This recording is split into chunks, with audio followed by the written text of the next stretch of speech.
कया मिलितं येन तस्मै श्रीगुरुवे नमः।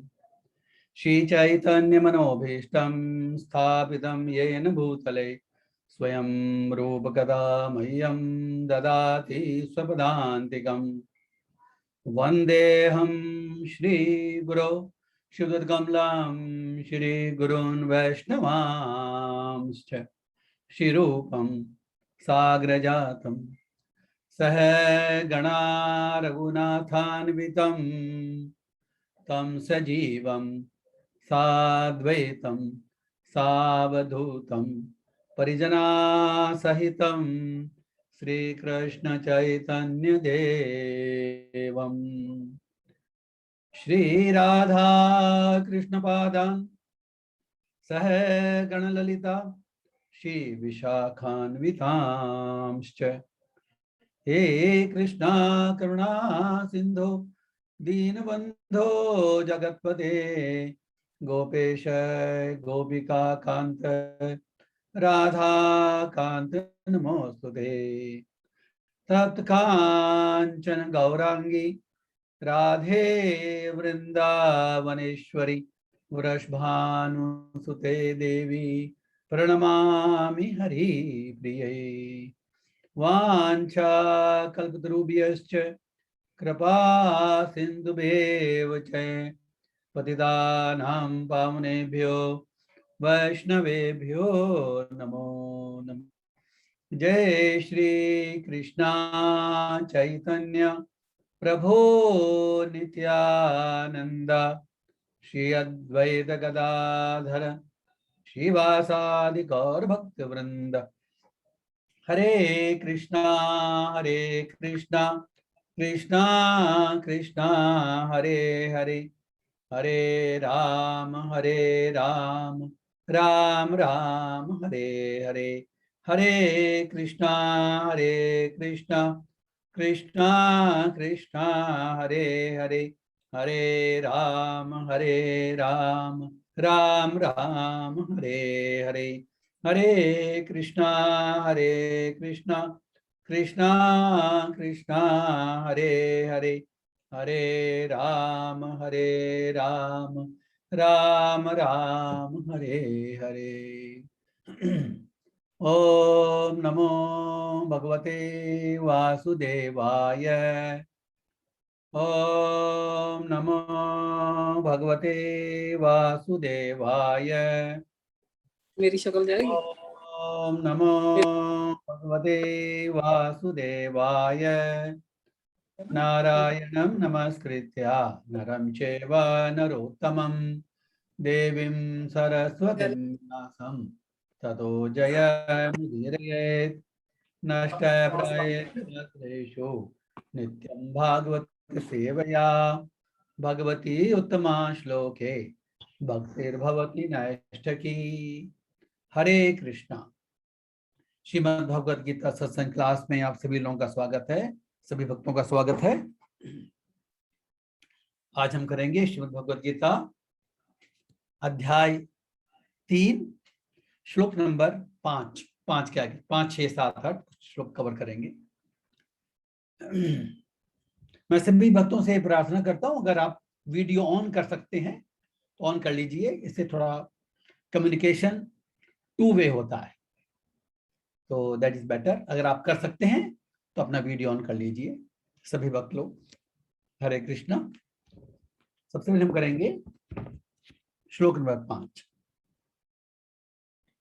नहि कश्चित् क्षणमपि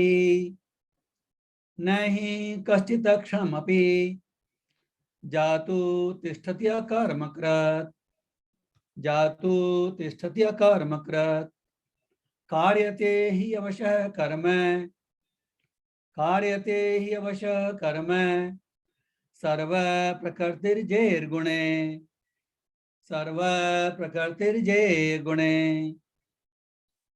नहि कश्चित् क्षणमपि जातु तिष्ठति अकर्मकृत् कार्यते हि अवशः कर्म सर्व प्रकृतिर्जैर्गुणे। हरे कृष्णा।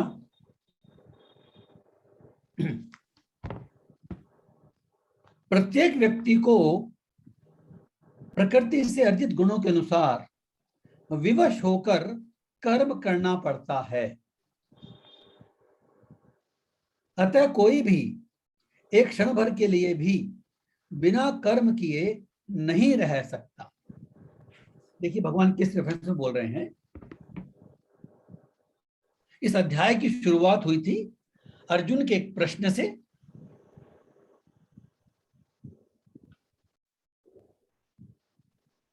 अध्याय 2 में भगवान ने सभी प्रकार के जो गीता का स्थान है उसकी चर्चा की थी।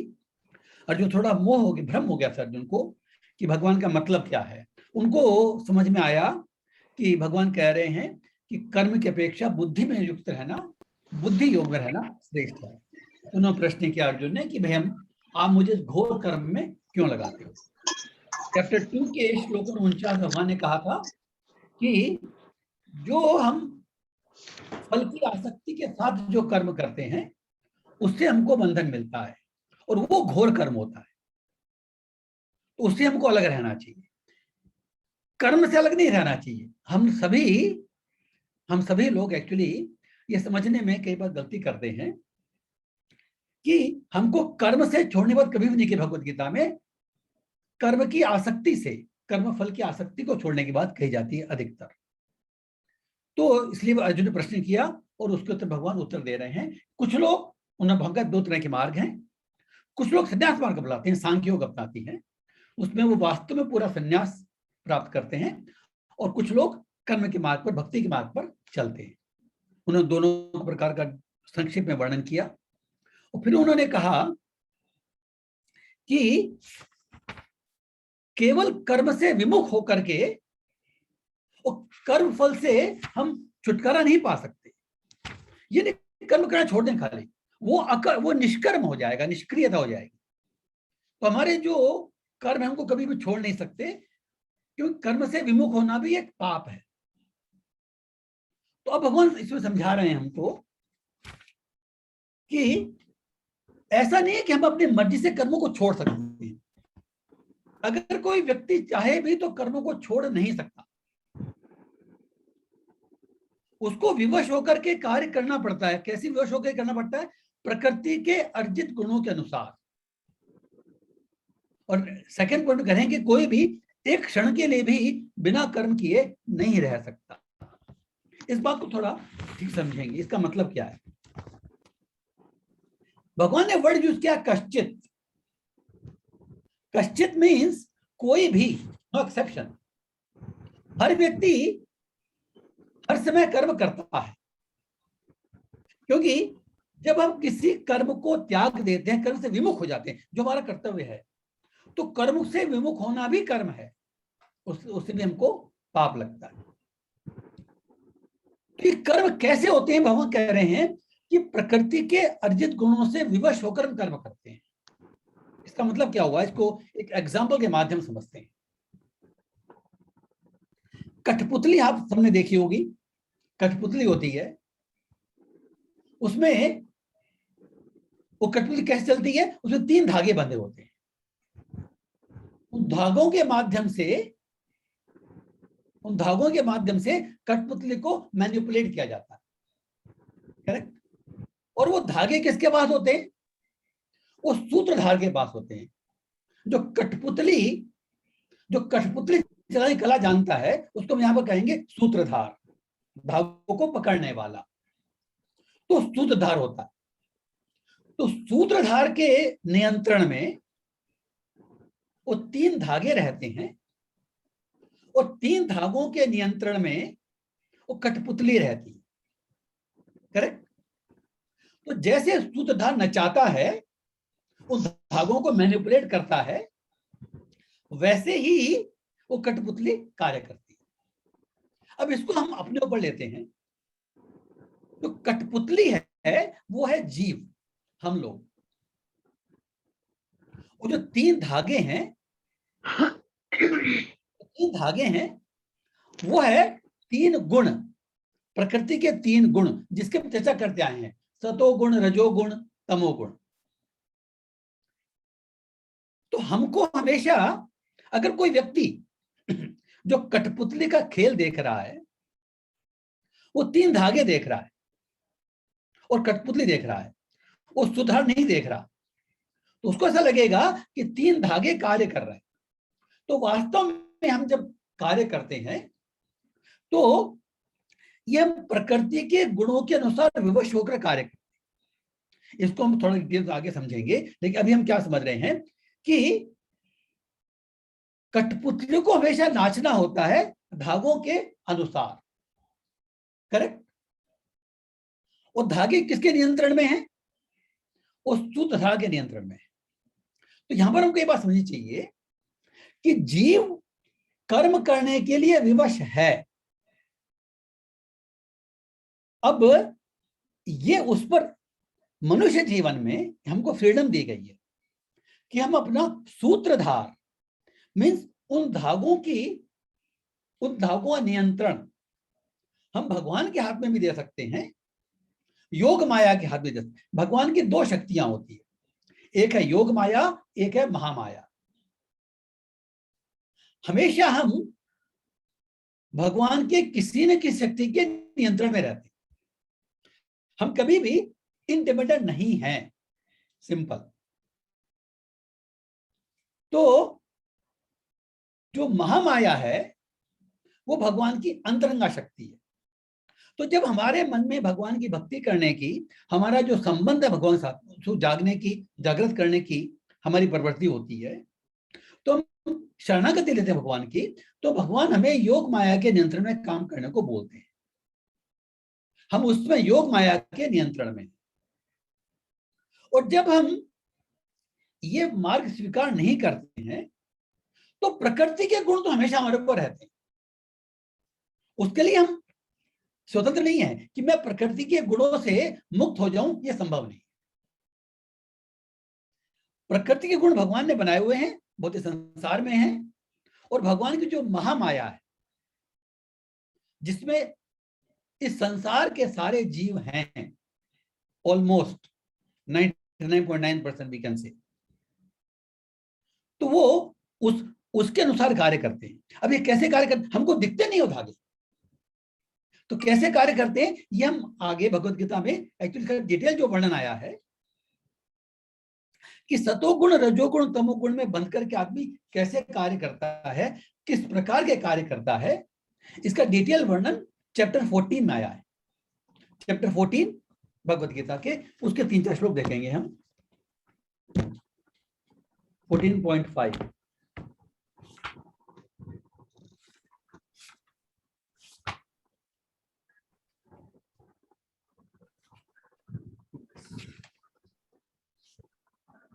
चैप्टर 14 का 5वां जो श्लोक है वो है सत्वम रजस्तम इति गुणा प्रकृति संभवा निबध्नन्ति महाबाहो देहे देहिनम अव्ययम। पढ़ेंगे। भौतिक प्रकृति 3 गुणों से युक्त है। यह है सतो रजो तमो गुण। हे महाबाहु अर्जुन, जब शाश्वत जीव प्रकृति के संसर्ग में आता है तो 3 गुणों से बंध जाता है। जब हम भौतिक जगत में आते हैं तो हम प्रकृति के 3 गुणों के संसर्ग में आते हैं और हम 3 गुणों से बंध जाते हैं। और ये 3 गुण क्या है? सतोगुण, रजोगुण, तमोगुण, कई बार चर्चा कर चुके हैं। ये कैसे बांधते हैं ये आगे 6, 7, 8 श्लोक बताया, शॉर्ट में देखेंगे हम। तत्र सत्वं निर्मलत्वात् प्रकाशाकम अनामयम सुख संगेन बध्नाति ज्ञान संगेन चानघ। जो प्रकृति का सबसे अच्छा गुण मानते हैं हम, सतोगुण। हे निष्पाप, सतोगुण अन्य गुणों की अपेक्षा अधिक शुद्ध होने के कारण प्रकाश प्रदान करने वाला और मनुष्यों को सारे पाप कर्मों से मुक्त करने वाला है। जो इस प्रकार गुण में स्थित होते हैं, जो इस गुण में स्थित होते हैं, वे सुख और ज्ञान के भाव से बंधे होते हैं। देखिए इसका मतलब क्या हुआ? एक तो प्रकाश मीन्स ज्ञान। जो व्यक्ति सतोगुण, जिस व्यक्ति में, देखिए ये जो सतोगुण, रजोगुण, तमोगुण, हमें सब में सारे गुण हैं, इसकी मात्रा में फर्क हो सकता है और ये गुण हम लेकर के आते हैं। जिसको हम कहते हैं कि हमारा स्वभाव, हमारा नेचर क्या है, किसका नेचर अलग टाइप का है, हम प्रैक्टिकल देखते हैं। कोई बहुत शांत है, कोई बहुत, किसको जल्दी क्रोध आता है, कोई बहुत आलसी है, जन्मजात होते हैं। हम अपने प्रारब्ध के कर्मों के अनुसार एक पर्टिकुलर स्वभाव लेके जन्म लेते हैं, और उसमें तीनों गुण होते हैं। ऐसा नहीं कि कोई खाली सतो गुण होगा, रजो गुण होगा, तमो गुण, ऐसा नहीं है। लेकिन इनके जो डिफरेंट प्रोपोर्शंस जो हैं वो डिफरेंट होते हैं, हर व्यक्ति में डिफरेंट होते हैं। एक्चुअली एक व्यक्ति जो यूनिक है, it is because of this proportion. तो जब सतोगुण की प्रधानता होती है तो व्यक्ति कभी भी गलत कार्य नहीं करता, पाप कर्म नहीं करता, उसको ज्ञान रहता है, he has got बुद्धि, he has got that basic faith, शास्त्रों के नियमों की कार्य नहीं करता। तो चूंकि ऐसा है, जो व्यक्ति सतोगुण में है उसकी ऐसी प्रवृत्ति होती है, सामान्य प्रवृत्ति उसकी ऐसी होती है, कभी भी गलत कार्य नहीं करता। हम देखते हैं संसार में बहुत लोग ऐसे हैं जो कभी गलत कार्य नहीं करते हैं। तो क्योंकि ऐसा है, इसलिए वो कभी पाप नहीं करते हैं और पुण्य करते हैं अधिकतर। तो उनको सुख मिलता है, धन मिलता है, ज्ञान मिलता है, और इस ज्ञान और सुख के कारण वो बंध जाते हैं। वो फील करते हैं कि भाई ये जो दुनिया है ये बड़ी अच्छी जगह है, दुख नहीं है इसमें, सुख ही सुख है। और मैं, उनके मन में ये भावना भी रहती है कि भाई मैं गलत कार्य नहीं कर रहा, मैं ज्ञानी नहीं हूं, I know what should be done, what should not be done. तो वो इसमें बंध जाते हैं, means they get attached to it. इस पूरे संसार में भगवत गीता का लक्ष्य इस संसार से अटैच होना नहीं है। तो सतोगुण सब में अच्छा है, लेकिन सतोगुण भी बांधता है, इस संसार से बांधता है, हमको इस संसार से आसक्ति में रखता है। नेक्स्ट जो है रजोगुण आता है। रजोरागात्मक विद्धि तृष्णा संग समुद्भवम तन्निबध्नाति कौन्तेय कर्म संगेन देहिनम। देखिए, पहले सतोगुण में वो ज्ञान और सुख के साथ बनता है। तमोगुण, रजोगुण में क्या होता है? हे कुंती पुत्र, रजोगुण कहां से आया? रजोगुण की उत्पत्ति असीम असीम आकांक्षाओं और तृष्णाओं से होती है। हमारी जो इच्छाएं होती है, हमारी जो आकांक्षा होती है, जो कहते हैं कि हमको कुछ बनना है, I have to become this thing। तो ये हमारी जो आकांक्षा है, हमारी जो इच्छाएं हैं, इसी के कारण हम कर्म करने की प्रवृत्ति हैं। We want to acquire, we want to acquire संपत्ति, we want to acquire Yash, fame, and that's why we work hard। अधिकतर लोग जो संसार में हैं वो रजोगुण से ज्यादा प्रभावित होते हैं। रजोगुण इस संसार में ज्यादा होता है। रजोगुण के कारण हमारी इच्छाएं होती है, आकांक्षा होती है,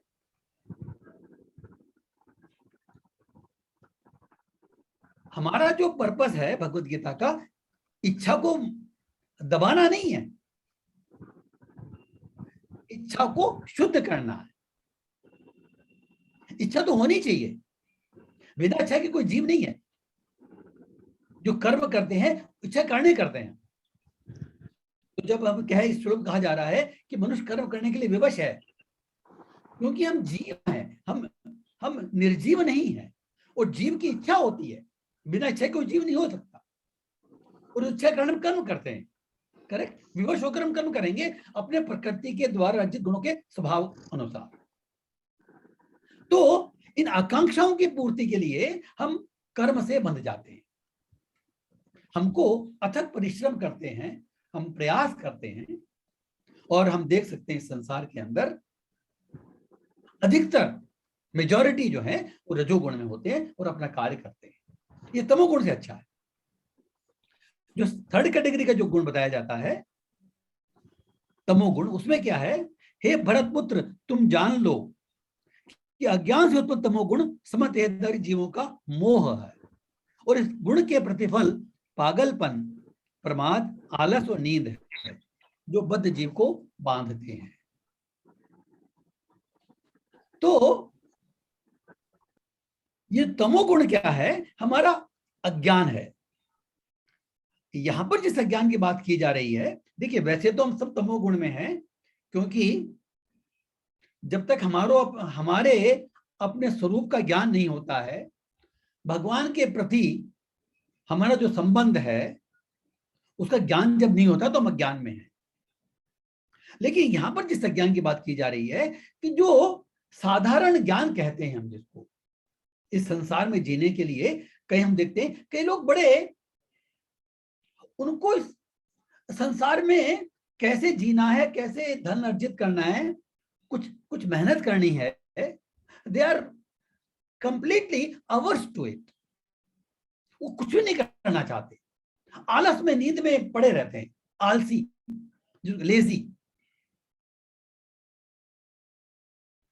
तो भगवत का आगे जाकर डिटेल में समझी करेंगे, लेकिन हमको तमोगुण को जीतना है रजोगुण से। इस संसार में भी इच्छा करनी है तो भी तमोगुण से अच्छी है वो। तमोगुण में आलस, निद्रा और प्रमाद, पागलपन, इसमें क्या होती है कि अगर कोई व्यक्ति कार्य नहीं करेगा ना कुछ भी, रजोगुण में भी कार्य करता है तो बिजी रहता है, खाली दिमाग शैतान का घर हम कहते हैं, वो कुछ भी कार्य नहीं करता है, तो जनरली ऐसे लोगों की टेंडेंसी जो होगी वो मदिरापान करने में होगी, आपराधिक प्रवृत्ति होगी, उनमें अपराध करने की होगी, क्योंकि कमाना तो पड़ेगा ना उनको, they don't want to work. तो मदिरापान की, हिंसा करने की, आपराधिक प्रवृत्ति की, तो ये तमोगुण के लक्षण है। तो कम से कम इस तमोगुण से तो उठना बहुत जरूरी है। इसलिए वहां करें कि कर्म तो करना पड़ेगा। आगे जाके हम देखेंगे कि कर्म न करने से कर्म करना श्रेष्ठ है, इसमें डिटेल में हम देख सकते हैं इसमें। तो जो तमोगुण है उसका जो लक्षण जो है वो अज्ञान है। अज्ञान जिसको एक बेसिक अज्ञान सब में है, अभी उसकी बात नहीं हो रही है, वो आध्यात्मिक लेवल की बात हो रही है कि जब हमको अपने भगवान के संबंध है उसका ज्ञान नहीं होता है तो हम संसार में फंस जाते हैं। That is different. वो अज्ञान हम सब में है, वो तमोगुण नहीं है। जिस तमोगुण की बात यहां हो रही है कि हम जो साधारण अपनी जीविका चलाने के लिए जो कार्य करते हैं और जो लेजीनेस, पागलपन में जो रहते हैं और जो गलत कार्य करते हैं, वो इस बात की परवाह ही नहीं करते एक्चुअली कि क्या सही है गलत है। They don't want to bother. हम देख सकते हैं कुछ व्यक्ति ऐसे भी होते हैं।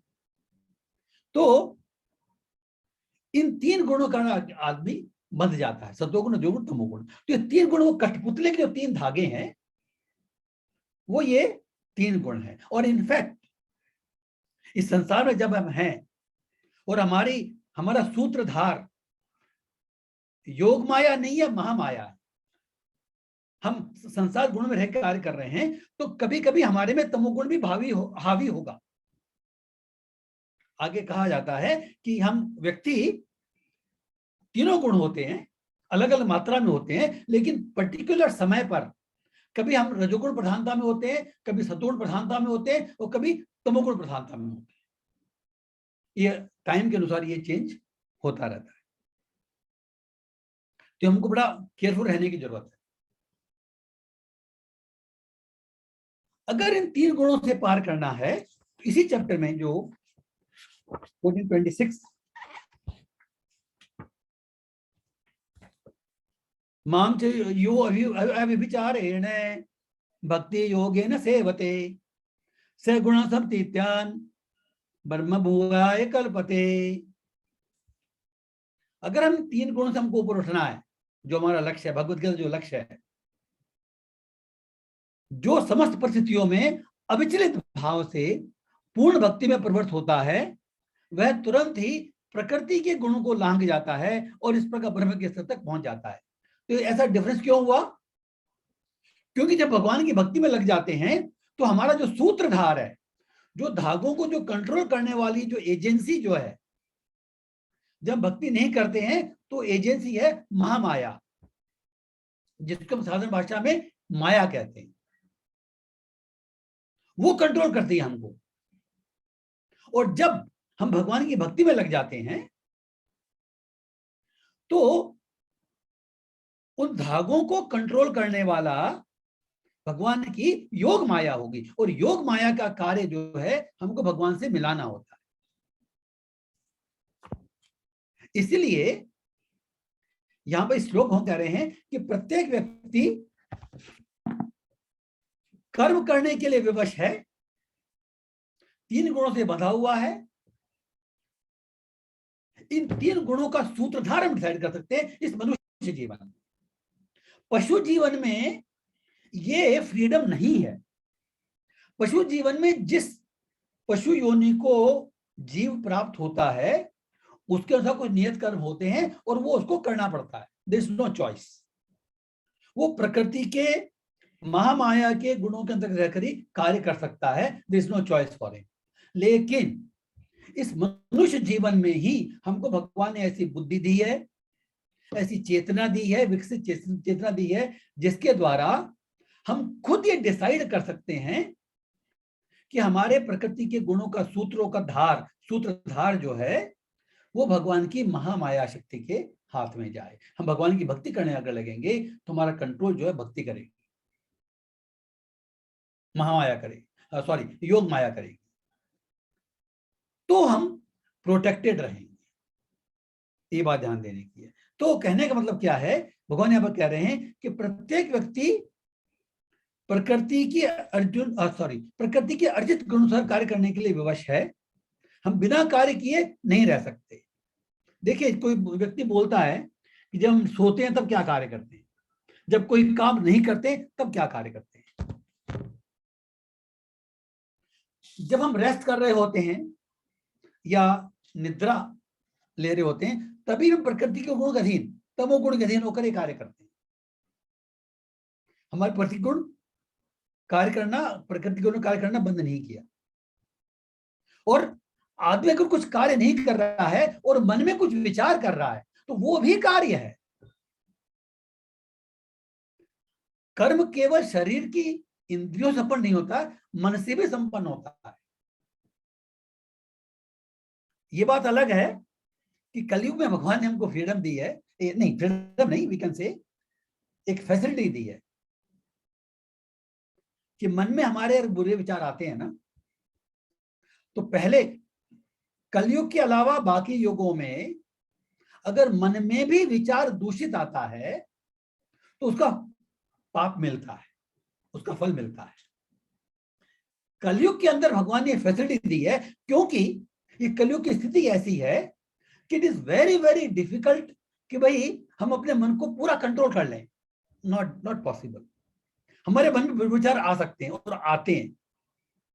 अगर कोई व्यक्ति क्लेम कर सकता है कि मेरे में कोई बुरे विचार आते ही नहीं है तो भाई वो बहुत महान है।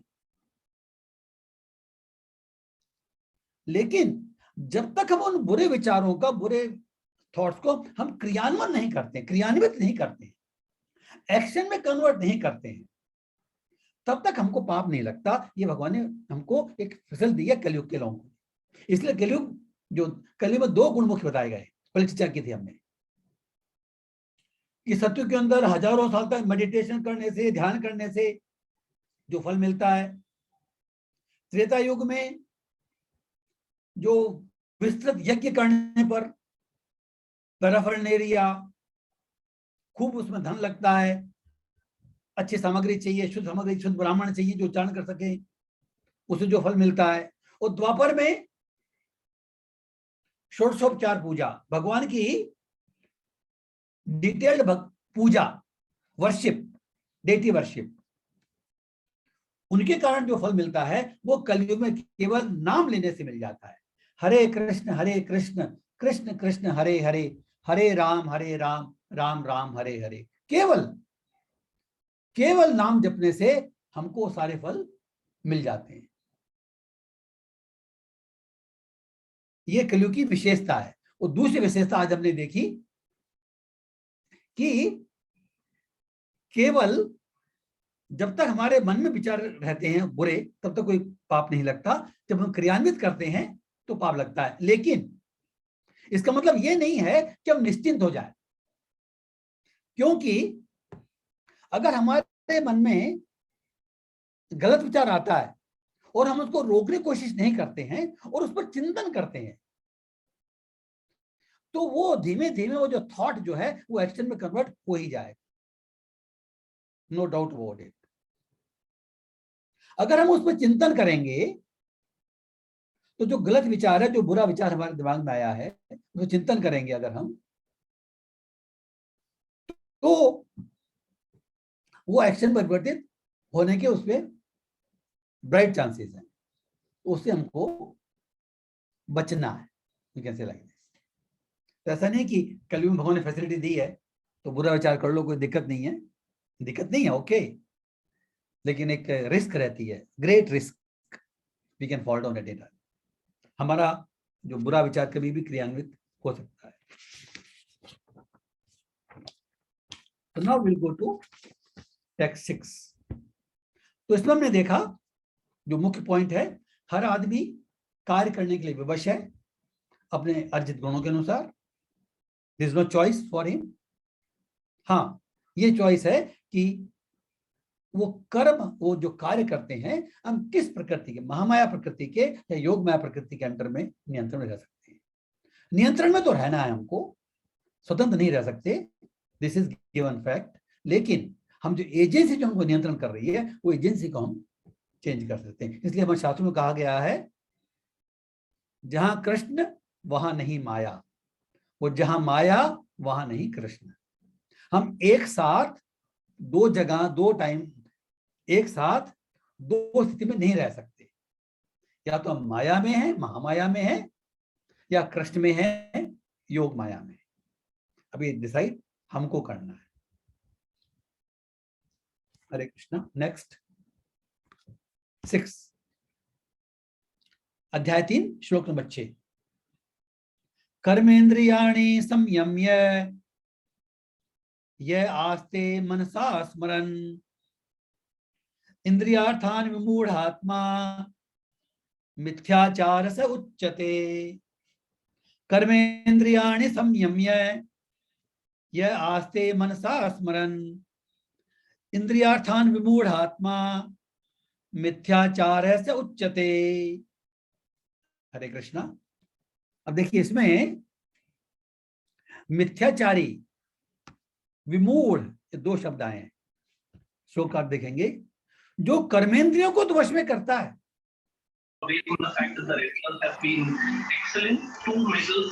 जिसका मन इंद्रिय विषयों का चिंतन करता रहता है, वह निश्चित रूप से स्वयं को धोखा देता है और मिथ्याचारी कहलाता है। यहां पर भगवान एक इंपॉर्टेंट बात कह रहे हैं। पहले भगवान ने क्या कहा कि भाई हर आदमी कार्य करने के लिए विवश है अपने गुणों के अनुसार। कुछ लोग ऐसा डिसाइड करते हैं कि भाई मैं संन्यास लूंगा, ऐसे वो लोग होते हैं, संन्यास लेते हैं, एंड इज पॉसिबल ऑल्सो, क्योंकि वो भगवान ने सांख्य मार्ग बताया, पहले आपने चर्चा की है इसके पहले। लेकिन इसमें भगवान के मुख्य पॉइंट क्या कहा गया है कि वो कर्मेंद्रियों को तो संयम करता है, वो कर्मेंद्रियों को रोकता है। भाई हम काम क्यों करते हैं? हमारी इच्छाओं की पूर्ति के लिए कार्य करते हैं, सिंपल सी बात। हम अपनी जो भक्ति योग में, कर्म योग में हम क्या करते हैं कि हम अपनी इच्छाओं को शुद्ध करते हैं, भगवान की प्रसन्नता के लिए कार्य करते हैं। तो कर्म तो हम करते हैं उसमें भी, लेकिन पर्पस चेंज हो गया। तो इसमें क्या कर, संन्यास मार्ग में जो अपनाना चाहते हैं वो कर्मेंद्रियों को तो वश में करता है, मीन्स वो कर्मेंद्रियों को जबरदस्ती रोक लेता है। लेकिन अगर उसके मन में इंद्रिय विषयों का चिंतन करता रहता है वो व्यक्ति, इसका डिटेल में डिस्कस करें थोड़ा कैसे करता है वो, तो भगवान कहते हैं कि उसको दो एडजेक्टिव दिए हैं। वो विमूढ़ है। विमूढ़ मीन्स, मूढ़ मीन्स पागल, और विमूढ़ मीन्स स्पेशल पागल। क्यों? क्योंकि वो स्वयं को भी धोखा देता है और दुनिया को भी धोखा देता है, वो विमूढ़ है। और उसको कहते हैं मिथ्याचारी। तो ये मिथ्याचार मीन्स जो ढोंग करता है, जो दिखावा करता है। तो भगवान ने कहा है कि वो विमूढ़ है। देखिए, भगवान ने एक जब मूढ़ वर्ड यूज किया है, आगे जाकर देखें चैप्टर 7 में, दुष्कृतिनो, जो दुष्ट लोग प्रवृत्ति के लोग हैं वो मूढ़ होते हैं, ये हम देखेंगे आगे जाकर, आई थिंक चैप्टर 7 14 श्लोका। जो दुष्कृतिनो है, जो दुष्ट प्रवृत्ति के लोग हैं वो मूढ़ कहलाते हैं, और यहां पर कह रहे हैं वो विमूढ़ हैं, वो मिथ्याचारी हैं, जो कर्मों को बाहर से रोकता है, दिखावा करता है कर्मों को रोकने के लिए, मन में विषयों चिंतन करता है। तो वो जो पहला व्यक्ति है उसको हम कहते हैं दुराचारी, और ये जो व्यक्ति है उसको हम कहते हैं मिथ्याचारी। इन दोनों में डिफरेंस है। जो दुराचारी व्यक्ति है वो गलत कार्य करता है, लेकिन वो दिखावा नहीं करता कि मैं संत बना हुआ हूं, मैं अच्छा आदमी हूं, मैं गलत नहीं करता। जैसे एग्जांपल देखें अगर हम, तो अजामिल की कथा आती है श्रीमद् भागवतम के 6ठे स्कंद में आती है, भगवान के नाम की महिमा के उजागर करने के लिए आती है। तो उसमें एक ब्राह्मण था, सदाचारी था पहले, और वो जो ब्राह्मणोचित कर्म है वो क्या करता था, हमेशा अच्छे कार्य करता था, भगवान की भक्ति भी करता था, भगवान का भक्त था। एक दिन संयोग से उसने एक वैश्य और शूद्र को आपस में आलिंगन करते देखा, तो उसकी बुद्धि, जब उसने देखा तो उसकी बुद्धि दूषित हो गई, उसके मन में आसक्ति हो गई उस वैश्या के प्रति। तो उसको घर ले आया और अपने स्त्री को त्याग दिया, और वो एक ब्राह्मणोचित सदाचारी कार्य करने वाला वो दुराचार में लिप्त हो गया।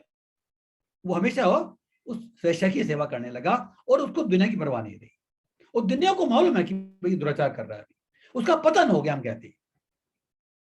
तो ऐसा दुराचारी है, लेकिन मिथ्याचारी नहीं है, इसे ढोंग नहीं किया। इसके विपरीत, जैसे कोई व्यक्ति सब कुछ त्याग देता है कि मैं त्यागी हूं, वो सब कुछ त्याग देता है, मैं घर में नहीं रहूंगा, मैं जंगल में जाऊंगा और पेड़ पर जाके रहूंगा, मैं, मुझे कुछ चाहिए नहीं संसार से। लेकिन अगर उसके मन में ये इच्छा है ना कि भाई लोग आके मुझे देखेंगे और कहेंगे कि कितना बड़ा त्यागी है, सब कुछ छोड़ दिया, एक पेड़ पे अपना जीवन निवास कर रहा है, तो वो मिथ्याचारी है। अगर उसके मन में यश की कामना है तो मिथ्याचारी है। तो मिथ्याचारी का उद्धार होना ज्यादा मुश्किल है, दुराचार का उद्धार हो सकता है। अजामिल के एग्जाम्पल में देखते हैं कि संयोग से उसका जब पुत्र हुआ तो एक महात्मा आए थे उसके घर में, जबरदस्ती आए थे इनफैक्ट, उन्होंने वरदान दिया, उनकी सेवा की थोड़ी बहुत, तो उन्होंने कहा कि तुम अपने बेटे का नाम नारायण रखना। उनकी जो वैश्या जो स्त्री थी वो गर्भवती थी उस समय, तो उसने नारायण नाम रखा।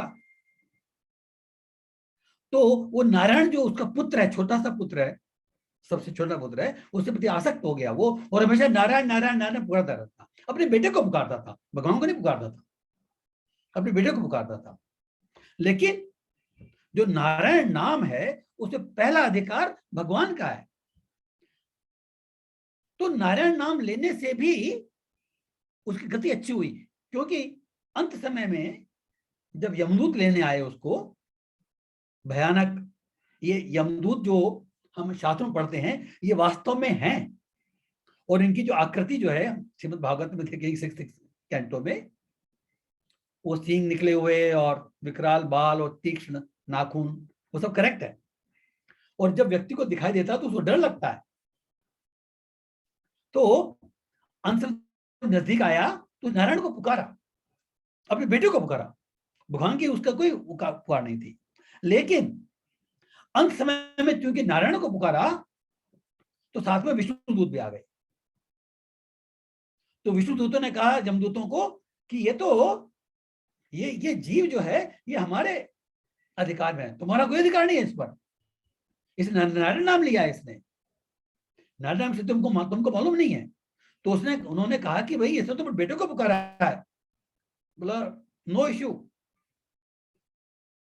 नारायण जो नाम है वो हमारे मालिक का है, पहला अधिकार हमारे मालिक का है, इसलिए चूंकि नारायण नाम पुकारा है तो हम लेके जाएंगे। तो ऐसा कहा जाता है उसको कि ऐसा नहीं कि इमीडिएटली उसको विष्णु वैकुंठ में ले गए, ऐसा नहीं होता, क्योंकि जब तक व्यक्ति शुद्ध नहीं होगा तो जा नहीं सकता। लेकिन उस नाम के प्रभाव से उसको दोबारा जीवन दान मिला, या ऐसा हो सकता है, आई डोंट नो एग्जैक्टली, कि उसकी मृत्यु आई नहीं थी, उसको लग रहा था कि मेरी मृत्यु आ गई, तो उसने पुकारा और यमदूत भी आ गए। ये एक भगवान की लीला भी हो सकती है। लेकिन उसको दोबारा आई थिंक 1 और 2 ईयर्स का उसको जीवन दान मिला, और उसको वो हरिद्वार में जाकर के दोबारा जैसा पहले कर्म करता, सदा भगवान की भक्ति करता था, हरिद्वार में जाकर के सब कुछ छोड़ के भगवान की भक्ति की, और फिर वो वैकुंठ में गया। तो कहने का मतलब क्या है कि दुराचारी व्यक्ति की तो उद्धार हो सकता है, लेकिन मिथ्याचारी व्यक्ति उद्धार होना मुश्किल है, क्योंकि वो ढोंग करता है।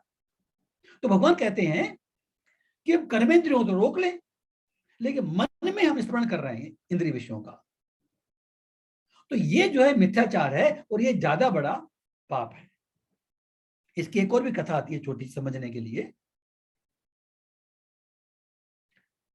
एक ब्राह्मण का घर था, भगवान की पूजा क्या करता था बड़े मन से। उसके सामने एक वैश्या रहती थी, वो अपने व्यवसाय में थी, लेकिन वो वैश्या दुराचारी थी, लेकिन वो सामने वाला जो ब्राह्मण है उसको बड़े आदर से देखती थी कि देखो वो जो ब्राह्मण का जो व्यवहार है वो कितने अच्छे आचरण कर रहा है, वो उनको बड़े सम्मान करती थी और चिंतन उसका करती थी कि ब्राह्मण कितना अच्छा है, भगवान की पूजा करता है, मेरा ऐसा भाग्य नहीं है, मैं इस काम में लगी हुई हूं। तो उसका कार्य गलत था, लेकिन चिंतन वो ब्राह्मण को सम्मान देने की और भगवान की जो पूजा करता था उसमें उसका मति लगी हुई थी। ब्राह्मण जो है वो कार्य सदाचारी था, लेकिन उसके मन में चिंतन रहता वैश्या का, कि घृणा थी उसके वैश्या के प्रति, कि कितने गलत कार्य में लगी हुई है। वैश्या के कार्य के प्रति घृणा के कारण वो बंध गया था उससे। मन में चिंतन, जो घृणित कार्य कर रही थी वैश्या, उसका चिंतन चलता था, काम वो भगवान की पूजा कर रहा था। तो जब दोनों की मृत्यु हुई तो वैश्या स्वर्ग में गई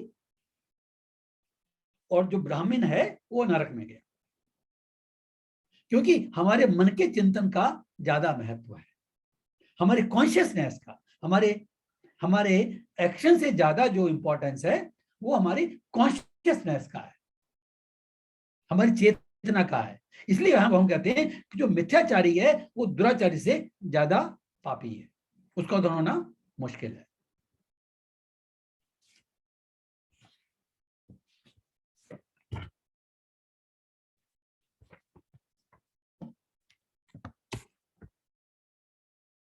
इस पॉइंट को समझने के लिए हम एक और एग्जांपल भी ले सकते हैं।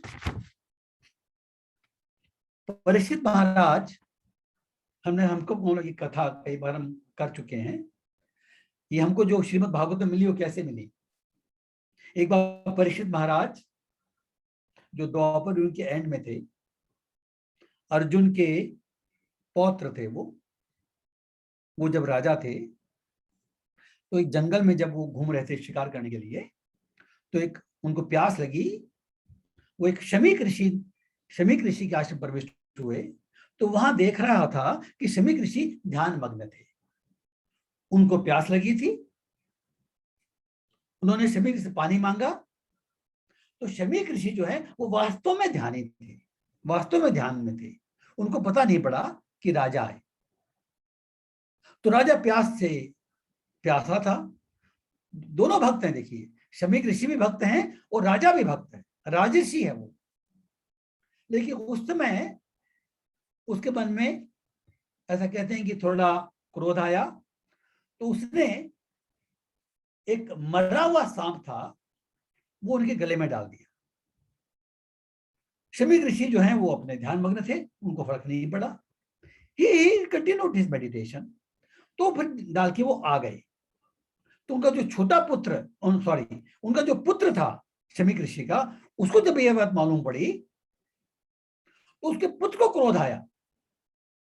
कि ऐसे ऐसे मेरे पिता के गले में मेरे पिता का किसने अपमान किया है, और वो सांप डाल के चला गया, मरा हुआ सांप। तो उसने कहा कि जिस किसी ने भी मेरे पिता के गले में ये सांप डाला है, जो अपमान किया है, उस व्यक्ति की मृत्यु आज के 7 दिन बाद तक्षक नाम के सर्प से ग्रसित होकर उसकी मृत्यु हो जाएगी। एक्चुअली इसी का जब ये परीक्षित महाराज को मालूम पड़ा, तो वो अपना राज्य अपने बेटे जन्मेजय को सौंप करके और गंगा किनारे आ गए, और उन्होंने संतों से पूछा कि मुझे क्या करना चाहिए, मेरी मृत्यु 7 दिन बाद होने वाली है। तो उन्होंने भागवतम सुनी शुकदेव गोस्वामी से। ये कथा अलग है, डिटेल में नहीं करेंगे। यहाँ पर क्या पॉइंट करना चाहते हैं हम, अगर देखा जाए वास्तव में, तो परीक्षित महाराज को क्रोध नहीं आया था, लेकिन वो ये जानना चाह रहे थे कि ये व्यक्ति कहीं ढोंग तो नहीं कर रहा। क्योंकि एक राजा का कर्तव्य है कि अगर उनके राज्य में कहीं कोई अपराध कर रहा है, उसको दंड देना उसका पहला कर्तव्य है। तो एक तरह से हमारे जो आचार्यों ने जो एक्सप्लेन किया है इसको, देखिए जो घटना होती है ना, उसका अलग अलग एक्सप्लेनेशन आचार्य अपने हिसाब से करते हैं। That is how we understand. शास्त्र चक्षु हम कहते हैं, शास्त्रों की दृष्टि से देखो। तुम्हारे आचार्य लोग कहते हैं कि शमीक ऋषि को वो ध्यान में थे, लेकिन राजा ने परीक्षा ली कि ढूंढ तो नहीं कर रहा है, क्योंकि मरा हुआ सांप डाला। देखिए जिंदा सांप नहीं डाला, जिंदा सांप डालते तो सांप के डसने से ऋषि की मृत्यु हो सकती थी।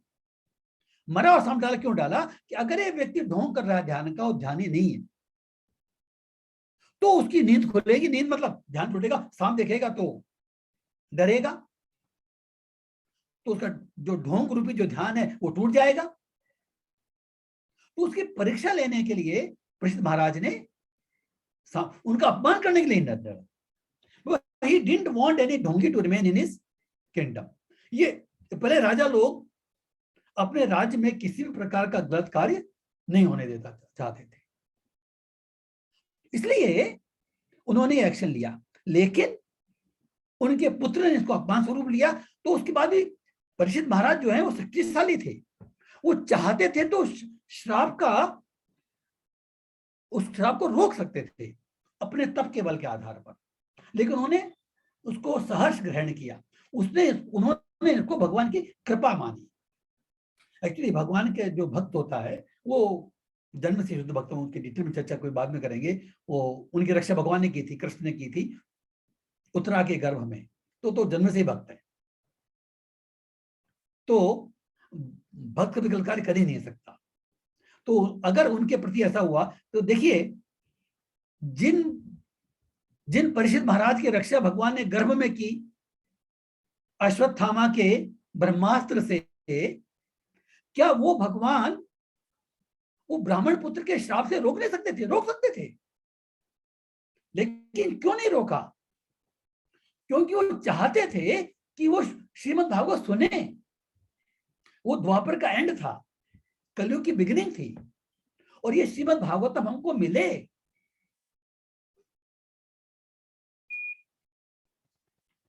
इस श्रीमद् भागवतम को इस संसार में लाने के लिए ही ये भगवान की लीला है। तो उन्होंने कोई अपराध नहीं किया था, लेकिन फिर भी उन्होंने इसको सहर्ष स्वीकार किया और भगवान की श्रीमद् भागवतम सुनी। तो ये कहा जाता है कि उस समय भी जो उनका वास्तविक पर्पस था, जो आचार्य कहते हैं कि ये टेस्ट करना था कि ये ऋषि ढोंग तो नहीं कर रहा, नॉट टू डू अपमान। ठीक है, तो इस तरह से कहा जाता है कि जो मिथ्याचारी है, जो ढोंगी है, दैट इज वर्स देन दुराचारी। तो भगवान कहते हैं कि वह स्वयं को धोखा देता है, क्योंकि वो स्वयं भी सोचता है कि मैं कर्म नहीं कर रहा तो कर्म बंधन से नहीं बंधूंगा, लेकिन कर्म कर रहा है, वो मिथ्याचारी कर रहा है वो। तो ये हमको नहीं करना है। फिर इसके विपरीत जो सेकंड श्लोक है, जो 7वां श्लोक देखेंगे हम, यहां पर तो क्या कह रहे हैं कि कर्मेंद्र को वश में करता है, मीन्स संन्यास लेने का ढोंग करता है, लेकिन मन में सोचता है। जो नेक्स्ट श्लोक है ना, ये इसका उल्टा है। 2 इसका हम देखेंगे यहां भगवान क्या कह रहे हैं। यहां पर हमको कर्म की जो महिमा जो है वो समझने को मिलेगी। श्लोक सब देखेंगे हम। यस्त्विन्द्रियाणि मनसा नियमा आरभते अर्जुन कर्मेन्द्रिये कर्म योगम असक्त स विशिष्यते। यस्तुन्द्रियाणि मनसा नियम्य आरभते अर्जुन कर्मेन्द्रिये कर्म योगम असक्त स विशिष्यते। यह भगवान कह रहे हैं दूसरी ओर, लेकिन पहली ओर क्या था कि कर्मेंद्रियों को वश में करता था, मन में विषयों का चिंतन करता था, जो मिथ्याचारी है। लेकिन यहां पर कहते हैं कि तू बड़ा ना, यस तू मीन्स बट, मीन्स इस श्लोक में जो बात कही जा रही है वो पहले जो बात कही गई थी उसके उससे अलग है, उसकी उल्टी है हम कह सकते हैं। तो यहां क्या कह रहे हैं, दूसरी ओर यदि कोई निष्ठावान व्यक्ति अपने मन के द्वारा कर्मेंद्रियों को वश में करने का प्रयत्न करता है और बिना किसी आसक्ति के कर्म योग में आरंभ करता है तो वह अति उत्कृष्ट है। इसका मतलब क्या हुआ? इसका मतलब यह हुआ कि निष्ठावान व्यक्ति, श्रद्धालु व्यक्ति कर्म करने से नहीं रोकता अपने कर्मेंद्रियों को, लेकिन वो अपनी इंद्रियों को कर्म योग में लगाता है। और कर्मयोग का जो विशेष लक्षण है ना, यहां पर क्या लिखा है, असक्त है, मीन्स आसक्त रहित। देखिए ये वर्ड जो है ना, अनासक्त होकर के कर्म करना, ये आसक्ति और अनासक्ति। जब भी भगवान कर्म योग की, किसी भी योग की चिंता करते हैं, वर्णन करते हैं किसी योग के बारे में, तो ये असक्त है, अनासक्त होना, ये बहुत इंपॉर्टेंट बात कही जाती है। क्योंकि इस आसक्ति के कारण ही हमको कर्म बंधन प्राप्त होता है। कर्म करने के कारण कर्म बंधन नहीं प्राप्त होता। कर्म बंधन जो प्राप्त होता है वो कर्म आसक्ति के सहित करने पर होता है। तो यह भगवान कह रहे हैं कि पहले क्या कहा था कि जो कर्मों करने से कर्मेंद्रिय को रोकता है लेकिन मन में चिंतन करता है वो मिथ्याचारी है, वर्ष देन दुराचारी। यहां पर क्या है, इंद्रियों को रोकता नहीं है वो, लेकिन वो अपनी इंद्रियों को ऐसे कर्म में लगाता है जिसको हम कर्म योग कह सकते हैं। और कर्म योग का जो पहला लक्षण है वो है आसक्ति रहित होना। वो जब हम इन इंद्रियों, देखिए जो कर्मयोग की बात करते हैं ना, जनरल प्रभुपाद जी ने कर्मयोग को भक्ति योग कहा गया है। तो जो डिफरेंस क्या है कि कर्म योग में हम केवल आसक्ति से रहित होते हैं और हमारी इंद्रियों की शुद्धि के लिए कार्य करते हैं, कार्य को छोड़ते नहीं है। लेकिन इससे ज्यादा इजी कलयुग के अंदर हमको भगवान की भक्ति रूपी कार्य करना है, भगवान की भक्ति के लिए कार्य करना है। मीन्स हम अपने कर्मेंद्रियों को भगवान की भक्ति के कार्यों में लगाते हैं, which is easier and which is more potent also. क्योंकि जब हमारी चेतना, जब भगवान की भक्ति कार्य करते हैं तो हमारी चेतना भगवान के साथ में जुड़ जाती है। योग, कर्म योग, भक्ति योग कहलाता है ना ये। तो जो सोर्स है उसकी पावर भी आती है। जब कर्मयोग, केवल कर्मयोग करते हैं जिसको हम निष्काम कर्मयोग कहते हैं, वो भी विधि है, इंद्रियों की शुद्धि के लिए भी जो कर्म कर सकते हैं वो भी विधि है, लेकिन उसमें हम पूरी तरह से अपने ऊपर डिपेंडेंट है, क्योंकि हमने भगवान का सहारा नहीं लिया। जब हम किसी चीज से जुड़ जाते हैं तो जब जिस व्यक्ति से हम जुड़ते हैं उसकी पावर हमें आ जाती है, उसकी गाइडेंस, उसकी शक्ति हमको मिल जाती है। करेक्ट, सिंपल सी बात है। हमारे आचार्य एग्जाम्पल देते हैं कि जब नदी में बाढ़ आती है ना, गंगा नदी में बाढ़ आती है, जो उसका धारा है वो फैल गई, तो जब वो बाढ़ आती है वो सारी गंगा है, जहां भी स्नान करेंगे हम वो गंगा नदी में स्नान करने फल मिलेगा, करेक्ट। अब बाढ़ खत्म हो गई, बाढ़ खत्म हो गई तो जो गंगा का पानी आया था वो छोटे छोटे गड्ढों में भर गया,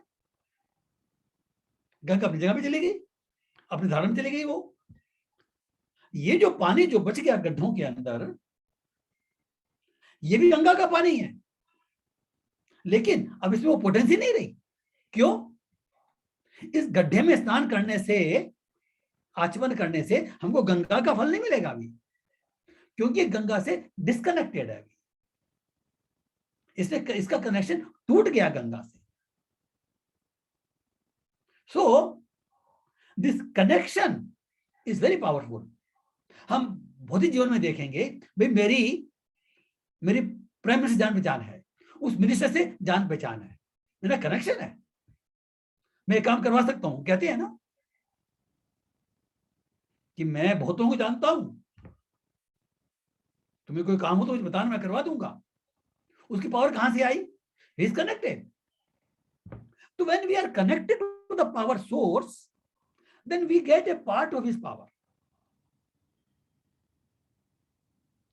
तो निष्काम कर्म योग और भक्ति योग में जो अंतर जो केवल इतना है कि निष्काम कर्म योग में हम अपनी पावर पर, कई लोग करते हैं इसमें, ये नहीं कि इम्पॉसिबल नहीं है ये, लेकिन हम उसमें पूर्णतया अपने ऊपर निर्भर करते हैं। हम भगवान से कनेक्शन नहीं जोड़ते, हमारी चेतना नहीं है।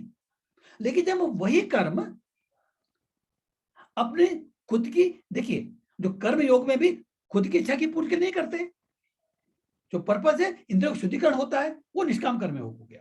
इसमें हम क्या करते हैं, इसमें भी खुद की इच्छा की पूर्ति नहीं करते, लेकिन भगवान की प्रसन्नता के लिए करते हैं। हम भगवान से जुड़ गए, हमारा कनेक्शन हो गया।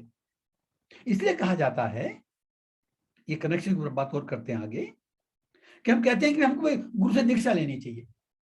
अब गुरु कौन बन सकते हैं, इसमें बहुत सावधान रहना चाहिए। गुरु दीक्षा लेनी चाहिए, इसका मतलब ये नहीं है कि हर आदमी अपने आप गुरु बना देता है। यहाँ पर इस कलयुग के अंदर तो मैं गुरु, मैं भगवान हूं, हम उसे जुड़ जाए, हम पावरफुल हो जाए। नो, इतनी बुद्धि तो होनी चाहिए भैया हमको कि कौन गुरु बनने लायक है। गुरु के लक्षण थे हमारे शास्त्रों में, वो एक अलग विषय हो जाएगा। लेकिन अभी हम थोड़ी सी बात कर लेते हैं कि जब कोई व्यक्ति किसी बोनाफाइड संप्रदाय में आता है और उनके नियमों को खुद आचरण में कर रहा है, वो गुरु परंपरा से जुड़ा हुआ है, जो ऑथोराइज्ड परंपरा है। हम कोई परंपरा, आजकल तो बहुत सारे गुरु बन गए, बहुत सारे भगवान बन गए, ये कोई ऑथोराइज नहीं है। जो हमारे शास्त्रों में वर्णित है, जो इवन जो गुरु परंपरा भी है, वो शास्त्रों में लिखी गई है। 4 परंपरा कही जाती है जो वैष्णव परंपरा है। एक ब्रह्मा जी से आई है, ब्रह्मा माधवा गौड़िया वैष्णव संप्रदाय। एक लक्ष्मी जी से आई है, श्री संप्रदाय। एक शिव जी से आई है, रुद्र संप्रदाय। और एक कुमार से आई है, 4 कुमार संप्रदाय या निम्बार्क संप्रदाय। इन हरेक के अलग अलग आचार्य हुए हैं। जैसे जो ब्रह्मा जी से आए हैं, उनके जो मुख्य आचार्य हैं जो हमको देखने मिलते हैं, वह माधवाचार्य। जो श्री संप्रदाय से हैं, लक्ष्मी जी वाले हैं, वह रामानुजाचार्य। जो रुद्र संप्रदाय से हैं, वह विष्णु स्वामी आचार्य। और जो कुमार संप्रदाय से हैं, वह निम्बार्क स्वामी आचार्य। तो जो इन परंपराओं में जो आते हैं वो ऑथोराइज्ड है, ये हमारे शास्त्रों में वर्णित है। अपने आप को वो जो भगवान डिक्लेयर कर देते हैं, they are not authorized. We should be very careful, particularly in Kalyug. हर गली के नुक्कड़ में, साउथ में तो हर गली के नुक्कड़ में मिल जाएंगे भगवान आप, और हजारों गुरु तो यहां भी मिल जाएंगे। जो गुरु हमको कृष्ण से, भगवान से, Krishna means as we have discussed all the time, Krishna means all Vishnu tattva. तो जो व्यक्ति हमको कृष्ण की ओर उन्मुख करता है, जो कभी भी ये क्लेम नहीं करता कि मैं भगवान हूं, वो हमेशा अपने को भगवान को सेवक समझता है और अपने को भगवान का सेवक कहता है, और उसका कार्य यह है कि आपको भगवान के साथ में जोड़ने का कार्य करता है। You get connected to the lord. उसकी सृष्टि होती है कि भगवान से आप सम्मुख जाएं, दैट्स इट, भगवान के पास जाएं। हम गुरु की सेवा करते हैं क्योंकि हमारे संप्रदाय में हमको कहा जाता है कि गुरु हमारे लिए इस संसार के अंदर जो गुरु जो है वो भगवान का रिप्रेजेंटेटिव है, क्योंकि हम जो साक्षात भगवान है उनसे हमारा कोई कनेक्शन नहीं है, तो हम उनसे जुड़ते हैं गुरु परंपरा के माध्यम से। तो जब हम किसी परंपरा में दीक्षित हो जाते हैं तो अपने गुरु से जुड़े, गुरु अपने गुरु से जुड़ा हुआ है, वो गुरु अपने गुरु से जुड़ा हुआ है, and finally it goes to Madhvacharya and finally it goes to Brahma ji. इसी तरह से अलग अलग संप्रदाय में देखो तो लक्ष्मी जी और शिव जी और Kumar, and then they are connected to Bhagwan, correct.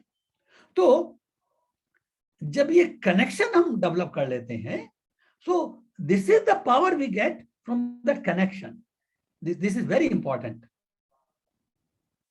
और दूसरी बात क्या होती है कि जब भक्तों के संग में रहते हैं तो हम, अगर कोई व्यक्ति किसी कारण गलत कार्य कर भी बैठता है तो भक्त उनको आगाह करते हैं, कॉशन करते हैं, बचाते हैं। इसलिए कहते हैं कि हमको भक्तों के संग में रहना चाहिए। वो बोलते हैं सुरक्षा कवच का कार्य करते हैं। इस तरह से हम ये कहते हैं कि यहां पर क्या कहा गया है कि कर्मेंद्र को वश में नहीं करते, मींस कर्म से नहीं रोकते, लेकिन कर्म को आसक्ति रहित होकर और भगवान की भक्ति के रूप में कर्म करने के लिए वो प्रवृत्त होता है, उसका आरंभ होता है। ये इंपॉर्टेंट बात है इसमें, इसको हम कहते हैं कर्मयोग या भक्ति योग।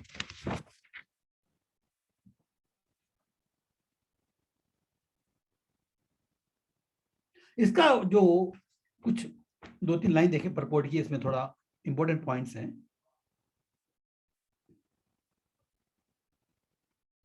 इसमें हम कह रहे हैं कि छद्म योगी का मिथ्या वेश धारण करने की अपेक्षा, छद्म योगी मीन्स ढोंगी, अपेक्षा अपने कर्म में लगे रहकर जीवन लक्ष्य को, अपने जीवन लक्ष्य को जो भवबंधन से मुक्त होकर भगवत धाम को जाना है, ये हमारा लक्ष्य है, भगवान का प्रेम प्राप्त करना ये लक्ष्य है, उसको प्राप्त करने के लिए कर्म करते रहना अधिक श्रेयस्कर है। कि कर्म छोड़ने के ढोंग की अपेक्षा ये कर्म करते रहना अधिक श्रेयस्कर है। प्रमुख स्वार्थ तो हमारा भगवान के पास जाने का, भगवत धाम का, भगवत प्रेम प्राप्त करना है। इनफैक्ट संपूर्ण वर्णाश्रम धर्म का उद्देश्य इसी जीवन लक्ष्य की प्राप्ति है। भाई अगर हम भगवान की भक्ति नहीं भी कर सकते हैं डायरेक्ट, तो भी हम जिस आश्रम में, जिस वर्ण में स्थित हैं, जो हमारे कार्य बताए गए हैं उसके अनुसार ये वर्णाश्रम धर्म भी भगवान के द्वारा बनाया गया है। तो इनडायरेक्टली हम भगवान की भक्ति करते हैं, हम ये कह सकते हैं। तो अगर हम अपने अपने नियत कार्य में लगे हुए हैं, अपने अपने आश्रम वर्ण के अनुसार, तो भी वो इंटर भगवान की भक्ति है, क्योंकि हम उनके नियमों का पालन कर रहे हैं। तो हमारा क्रमिक उत्थान होगा, क्रमिक एलिवेशन होगा। और अगर हम इसी को देखिए, इसमें क्या लिखा है, संपूर्ण वर्णाश्रम धर्म का उद्देश्य इसी जीवन लक्ष्य की प्राप्ति है। एक गृहस्थ भी, मतलब कोई नहीं कि सन्यासी बनो बनता है, ऐसा नहीं है, एक गृहस्थ भी कृष्ण भावना अमृत में भगवान की भक्ति में नियमित सेवा करके इस लक्ष्य तक पहुंच सकता है। सन्यास लेने की आवश्यकता नहीं है। हम गृहस्थ में रहते हुए भी भगवान की भक्ति करते हुए, भक्ति कार्य करते हुए हम अपने परम लक्ष्य को हासिल कर सकते हैं। भगवत प्रेम को प्राप्त करना हमारा परम लक्ष्य है। अनासक्त भाव से रहकर अपना कार्य करता रह सकता है।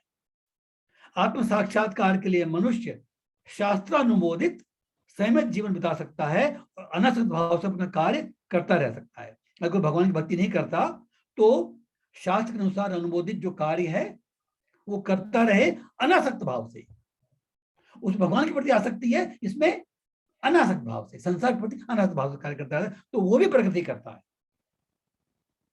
जो निष्ठावान व्यक्ति इस विधि का पालन करता है, मीन्स कार्य करता है, रोकता नहीं है, वह उस पाखंडी से कहीं श्रेष्ठ है जो अबोध जनता को ठगने के लिए दिखावटी आध्यात्मिकता का जामा धारण करता है। ऐसे दिखावटी लोग बहुत हैं। तो ऐसा जो साधारण व्यक्ति जो अपना कार्य करता है और भगवान की भक्ति करता है या आत्मसात होता है, वो बेटर है देन दैट ढोंगी। जीविका के लिए ध्यान धरने वाले प्रवंचक ध्यानी की अपेक्षा सड़क पर झाड़ू लगाने वाला निष्ठावान व्यक्ति कहीं अच्छा है। प्रभा जी की लैंग्वेज में पावरफुल हो जाती है, बहुत पावरफुल है। जीविका के लिए ध्यान धरने वाले प्रवंचक ध्यानी, वो ध्यान क्यों करता है? अपनी जीविका चलाने के लिए। तो ऐसा जो ढोंगी ध्यान नहीं है, उसकी अपेक्षा तो जो सड़क पर झाड़ू लगाता है वो व्यक्ति ज्यादा श्रेष्ठ है। वो अपना कार्य तो कर रहा है कम से कम। तो इस तरह से इसमें हमने देखा कि अपने इंद्रियों को कर्म से रोकना बनावटी तरीके से इतना अच्छा नहीं है, लेकिन उनको स्वाभाविक कर्मों में परिवर्तित करना, अनासक्त भाव से भगवान की भक्ति में अगर है कि कार्य करते हैं तो वो श्रेष्ठता है, उससे जीवन का परम लक्ष्य हासिल कर सकते हैं। तो I think we will cover only this 3 shlokas. 8वां जो श्लोक है वो हम थोड़ा बड़ा भी है, तो नेक्स्ट टाइम करेंगे। जो चौथा पॉइंट है नेक्स्ट टाइम करेंगे। तो आज हमने ये अध्याय 3 के 5, 6 और 7 ये 3 श्लोक कवर किए हैं। अभी करीब 7-8 मिनट्स आर देयर। तो अगर किसी भक्त का कोई प्रश्न है, आप the session is open for you now. तो अगर किसी भक्त का कोई प्रश्न है, कोई डाउट है, कोई सजेशन है, कोई कमेंट है, तो हम बात कर सकते हैं। हरे कृष्णा। हरे कृष्णा प्रभु जी। हरे कृष्णा। यस माता जी। प्रभु जी, जब प्राण निकलते हैं, आप बोल रहे हो यमराज आते हैं, ये बिल्कुल सच बात है? ये बिल्कुल देखिए तो प्रभु जी ऐसा है, मैं तो सुन के ही डर गई। बताइए, एक तो प्राण निकल रहे हैं तो उनको आने का क्या जरूरत पड़ता है लेने के लिए? हम तो अपने आप ही जाने को तैयार है ना। वो नहीं, ऐसा है, आप चिंता नहीं करें। अगर भगवान की भक्ति कर रहे हैं ना तो यमदूत नहीं आएंगे। अगर भगवान की भक्ति पूरी भी नहीं हुई है तो यमदूत नहीं आएंगे, इतना डरने की आवश्यकता नहीं है। लेकिन हमारे शास्त्रों में कहा गया है, देखिए ये बात तो सही है, इसमें कोई दो राय नहीं है। तो इसलिए एक्चुअली जब ये सुनना ना वर्णन, हमारे श्रीमद् भागवतम में नरकों का वर्णन दिया गया है। तो जब वो नरकों का वर्णन करते हैं ना तो सारे लोग जैसे डर जाते हैं। आपने तो केवल यमदूत का नाम ही सुना तो डर गए, अगर नरकों का वर्णन सुनेंगे तो पता नहीं क्या होगा। तो हम सुनने की जरूरत नहीं है हमको, लेकिन वर्णन है श्रीमद् भागवतम में। तो परीक्षित महाराज वो स्वयं डर के मारे, वो वास्तव में डरे नहीं थे, वो डर दिखा रहे थे हमको कि बोला कि ये तो बहुत प्रॉब्लम है, मनुष्य पाप तो करता ही करता है, तो इसे कैसे बचा जाए, इस पाप कर्म से कैसे बचा जाए। तो इसके डिटेल में जो होता है, जो अजमल कथा आती है ना, वो इसी प्रसंग को उत्तर देने के लिए आती है कि देखिए इसमें एक बात ध्यान रखने की है, क्योंकि हम बार बार में अपने सत्संग में, अपने क्लास में भगवान के नाम का महिमा का गायन करते हैं, करेक्ट? कि भगवान का महिमा, भगवान के एक नाम की भी अगर हम चर्चा करें, इतनी शक्ति होती है कि सारे पापों का नाश कर सकती है अगर शुद्ध मन से हम भगवान नाम लेते हैं। क्योंकि अभी हम शुद्ध नहीं है, इसलिए इतना पावरफुल नहीं है अभी। तो जितनी भी प्रक्रिया है ना हमारी भक्ति की, पूजा की, इंद्रिय निग्रह की, वो सारी हमारे मन को शुद्ध करने की है। शुद्ध स्तर पर एक बार भी अगर नाम ले देते हैं तो पूरा पाप नष्ट हो जाता है।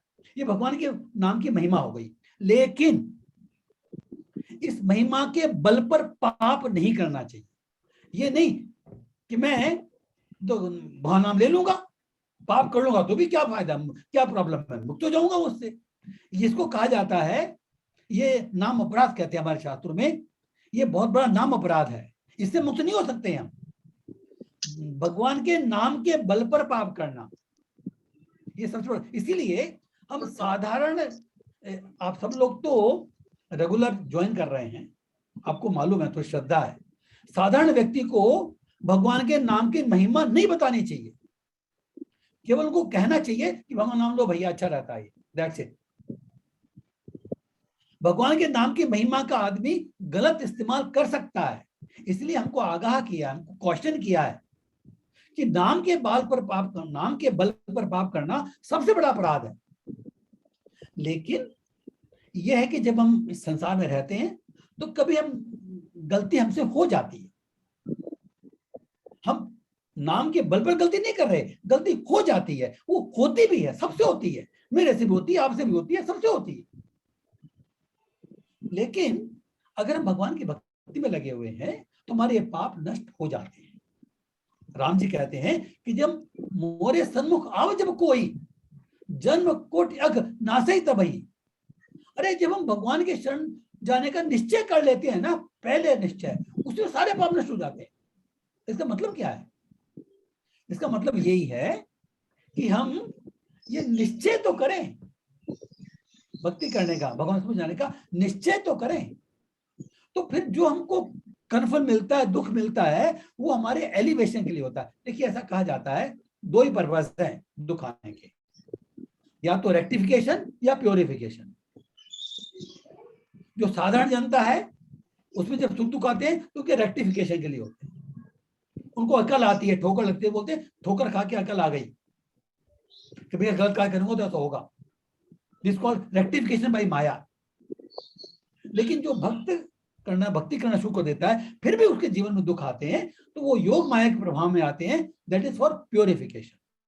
हमारा प्योरिफिकेशन, हमारी भावना ये रहती है कि भाई ये जो दुख है ये मेरे अपने खुद के कारण आया है, कोई दूसरा इसमें कारण नहीं है। तो इस कारण से हमको किसी के प्रति क्रोध नहीं आता, बदले की भावना नहीं आती। अगर हमारी कॉन्शियसनेस होगी तो जिस व्यक्ति के कारण, जिस एजेंसी के कारण हमको दुख मिल रहा है, उसके प्रति क्रोध नहीं आएगा, बदले की भावना नहीं आएगी, रिवेंज नहीं आएगा, तो हमारा जो दूसरा कर्म जनरेट नहीं होगा। This is the catch point. जब बदले की भावना आती है तो कई बार हम गलत कर्म कर बैठते हैं, या कम से कम हम मन से बहुत बहुत भला बुरा कह देते हैं। तो गलत बात कहना भी तो पाप कर्म है ना। तो हमारे मन में अगर एक कॉन्शियसनेस रहेगी, भाई ये मेरे कर्मों के कारण, वो जिसके कारण हमको भी दुख मिल रहा है वो एक निमित्त है, हालांकि उसको उसका पाप भुगतना पड़ेगा, वो निमित्त अपने लिए है। अगर खुद वो कर्म करा गलत तो उसको उसका फल मिलेगा, उसकी अपनी चिंता करने की जरूरत नहीं है। उसने ऐसा किया उसको ऐसा मिलना चाहिए, वो मिलेगा ही मिलेगा। We need not wait for that. तो ये जो कहा जाता है, तो इससे भक्त का प्यूरिफिकेशन होता है। ही टेक्स इट लाइक दिस कि भाई मैंने कुछ गलत काम किया था, इसलिए मुझे ऐसा मिला, मैं ही कारण हूं उसका, मैं अभी शुद्ध हो रहा हूं, उसको मुझे फल मिल गया, पाप से निवृत्त हो गया। तो ये उसका शुद्धिकरण है। तो जो हमको सुख दुख आते हैं, उसका भक्त के जीवन में वो शुद्धिकरण के लिए आते हैं, प्यूरिफिकेशन के लिए आते हैं, और अभक्त के जीवन में वो रेक्टिफिकेशन के लिए आते हैं, उसको शिक्षा देने के लिए आते हैं। अब कई लोग उसके बाद में शिक्षा नहीं लेते हैं, तो नहीं लो, पड़े रहो फिर। लेकिन बेसिकली जैसे हम कहते हैं कि ठोकर खाने के बाद तो कल आती है, तो इस तरह से। और कोई डाउट है? वेरी गुड लेक्चर प्रभु। अरे थैंक्स दादा जी, थैंक्स दादा जी। हरे कृष्णा प्रभु जी प्रभु बहुत जी। बढ़िया। नवीन जी, हरे पांडे जी कृष्णा। बोलिए। हरे कृष्णा। आज के लेक्चर से तो मैं ये समझा कि जो किसी संप्रदाय से जुड़े हुए लोग बाग हैं, वो अगर नाम जप करते हैं तो उनको ज्यादा फायदा होता है बनिस्बत उनके जो संप्रदाय से जुड़े हुए नहीं हैं। हाँ, तो ये बात तो है। वो क्या है तो जैसे अभी मैं तो कोई संप्रदाय से जुड़ा हुआ नहीं हूँ, खाली ऐसे नाम जप कर रहा हूँ, इसका मतलब फायदा देखिए, कम हो रहा है? नहीं, फायदा तो है उसका, ऐसा नहीं कि फायदा नहीं हो रहा है, लेकिन डेफिनेटली जब हम किसी परंपरा से जुड़ जाते हैं तो definitely we get that connection. और उससे फायदा मतलब, देखिए फायदा मतलब क्या है, देखिए भगवान की पोटेंसी है, लेकिन फायदे का मतलब जहां कहा जा रहा है कि we will progress very fast. मतलब भगवान के नाम की जो एब्सोल्यूट जो महिमा है ना, वो कम नहीं होती है, लेकिन we will progress very fast. इसलिए कहा जाता है कि देखिए ऐसा है भाई, हमारी देखिए जब हम जुड़ते नहीं है ना तो वहां पे कोई नियम लागू नहीं होता। भाई जैसे हमने अगर जब जुड़ जाते हैं तो हमने नियम ले लिया, अब कई बार हमारा मन नहीं भी होता है ना, तो भाई ये तो नियम लिया, मुझे करना है ये काम, तो उसके प्रोग्रेस जल्दी होती है। तो जब हम, हाँ, तो क्या है कि देखिए ये आदमी का नेचर है ये, अगर हमारे पर किसी नियम का बंधन नहीं है अगर, तो हमारे मन में क्योंकि अच्छी भावना आ जाती है तो हम कार्य करते हैं, नाम लेते हैं, लेकिन क्योंकि बंधन नहीं है तो प्रोग्रेस स्लो होगी, because we are not following a particular set of rules, we are not bound by that, तो हमारी प्रोग्रेस हो रही है लेकिन स्लो होगी। तो एक्चुअली हम देखा जाए तो हम ये कह सकते हैं कि हमारे खुद की जो गति जो है ना वो तेज हो जाएगी जब हम जुड़ जाते हैं तब। तो ये नहीं कि भगवान नाम लेना फायदा नहीं है, लेकिन आप जुड़ जाते हैं अगर तो गति तेज हो जाती है। तो अगर कोई जैसे आप में से कोई जुड़ना चाहता है तो इट इज वेरी इजी, मैं कुछ नियम आपको फॉलो करने पड़ेंगे। जैसे मैं आपको इन्फॉर्म कर सकता हूं कि अगर कोई भक्त एक माला का भी निश्चय कर लेता है कि मैं एक माला करूंगा डेली, तो हम उसको गुरु से क्या कहते हैं, not shelter, that is called aspirant, वो एस्पिरेंट है, गुरु प्राप्त करने का एस्पिरेंट है। तो जैसे हमारे गुरु जी जो हैं उनसे हम एस्पिरेंट दिला सकते हैं उनको। Aspirant means he has decided, he is aspiring to become a devotee, तो it is not shelter, it is aspirant. तो अगर हम देखते तो थोड़ा कनेक्शन हो गया हमारा, and then we start continuing and we try to increase our mala. तो जब 16 माला पे पहुंच जाते हैं वो कुछ नियमों को पालन करना पड़ता है। देखिए हमारा मन का शुद्धि होना चाहिए, वो नाम लेके होता है। हमारे शरीर की शुद्धि होनी चाहिए, कुछ शरीर के नियमों का पालन करने से होता है। वो 4 नियम जो बताए जाते हैं ना, no meat eating, no intoxication, no gambling, no illicit sex, तो ये जो 4 नियम हैं इनसे हमारा शरीर का शुद्धिकरण होता है। इन नियमों का पालन करते हैं, स्वयं माला का जप करते हैं, तो हम अपने गुरु से शरणागति लेते हैं, शेल्टर। अभी इनिशिएशन नहीं हुआ, दीक्षा नहीं हुई, shelter, that means we are bound by the rules. और इन रूल्स को जब हम करीब 6 महीने तक या 1 साल तक जब कंटिन्यूस फॉलो करते हैं और भगवत गीता भागवतम की शिक्षा ग्रहण करते हैं तो निश्चय दृढ़ हो जाता है, then we can take initiation. But initially तो अगर कोई आप में से इंटरेस्टेड है तो हम गुरु से एस्पिरेंट दिला सकते हैं। रिक्वायरमेंट ये है कि आपको कम से कम 1 माला का डेली जप करना है, and then we try to increase that to 16। Hare Krishna. ये ठीक है पंडित जी? जी हाँ, बिल्कुल सही सही फरमा रहे हैं। हाँ, यस पंडित जी। हाँ, नहीं मैं ये कह रहा था कि गुरु से जुड़ना या किसी भी संप्रदाय से जुड़ने का फर्क इतना सही होता है कि इंसान जो मतलब गुरु धारण करता है उससे गुरु हमेशा कनेक्टेड रहते हैं साहब। Correct correct correct. हाँ, उससे गुरु हमेशा कनेक्टेड रहते हैं, अंग संग हमेशा रहते हैं साहब। और ये मैंने महसूस भी किया है। मैंने नामदान लिया था गुरु महाराज से, तो उस समय मैं नॉन वेज भी लेता था, ड्रिंक्स भी लेता था, सिगरेट एंड जर्दा वगैरह भी खाता था, है ना। ये सारी चीजें, सारे दुर्व्यसन थे। मैं महाराज जी ने कहा कि भाई आपको नामदान मैं तब दूंगा जबकि आप ये छोड़ दें।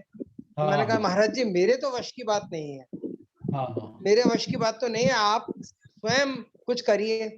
तो उनके मुंह से सिर्फ इतना सा निकला था, हो जाओगा।